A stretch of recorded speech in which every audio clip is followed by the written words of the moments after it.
अवसर हमें बड़े ही मुश्किल से प्राप्त हो रहा है। मां भगवती राजराजेश्वरी की परम अनुकंपा से उनके सानिध्य में भगवान शंकर के गोद में हमको शिव महापुराण जो कल्याणकारी है, जिसके श्रवण मात्र से हमारे इष्ट देवता, कुल देवता, ग्राम देवता, स्थान देवता, वास्तु देवता, यहां तक कि हमारे पितृ देवता तक प्रसन्न होते हैं। और कई लोगों से मैंने सुना कि हमने अभी इस कथा सुनी है। अरे भागवत जी में लिखा है कि मुहुर्मुहु रसिका भूय भावुका, ये ऐसा विषय है जिसको बार बार सुनना चाहिए। सत्संग आत्मा का विषय है, भोजन आत्मा का भोजन है सत्संग। क्षेत्रीय लोगों से निवेदन करता हूं, देखो समय सबका कीमती। अरे शंकर का समय भी तो कीमती था, जिसने सृष्टि रचा करके इस जीवात्मा की मुक्ति के लिए साधन रचा। वो चाहता तो सारी आत्माओं को अपने में समेट देता, परंतु नहीं, वो दयालु है, मुक्ति दाता है। वो चाहता है कि ब्रह्मविद ब्रह्म में भवती। अरे तुम मेरी तरह तो बन के देखो। जिस धन भूमि के पीछे आप लोग भाग रहे हैं ना, वो वहीं रह जानी है। धनानि भूमो पशवस्व गोष्ठी नारी गृहे द्वार जनाह शमशाने। शमशान में भी बड़ी मुश्किल से पुरुष मिलते हैं, चार कंधे से धर्म वाले को ही मिलते हैं। हमने शरीर की कई गतियां देखी हैं संसार में। देखो अखिलेश्वर महादेव के पावन सानिध्य में जो कथा का श्रवण हो रहा है, कथा चल रही है, अपनी उपस्थिति यहां दर्ज कराएं। अगर आपकी उपस्थिति क्षेत्र के क्षेत्रपाल के प्रति नहीं है तो आप व्यर्थ का हिंदू धर्म का आडंबर कर रहे हैं, आप सनातन के प्रति आडंबर कर रहे हैं, आप संस्कार नहीं दे रहे अपने बच्चों को। ये संस्कार नहीं हो सकते, ये हमारे गढ़वाल के संस्कार नहीं है, हमारे जो है गढ़ की संस्कृति नहीं है।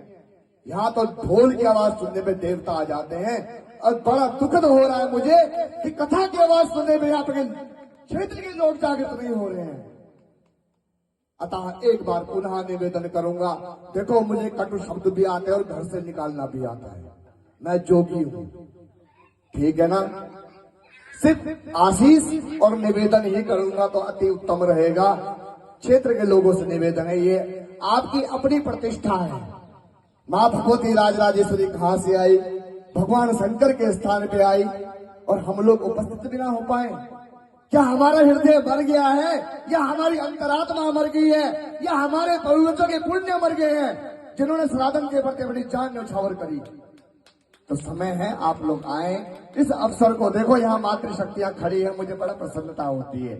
ये हवा आप लोग सतमे धर्म के उपासक है, धर्म आप लोगों के सहारे ही चल रहा है। माता का भी एक लक्ष्य है, और अगर हम किसी के लक्ष्य में भगीरथ ना बन पाए, सगर के 60 पुत्रों में से नाम नहीं चाहिए रे, ये सही नहीं रह जाएगा। पर किसी का यज्ञ तो सफल हो रहा है ना।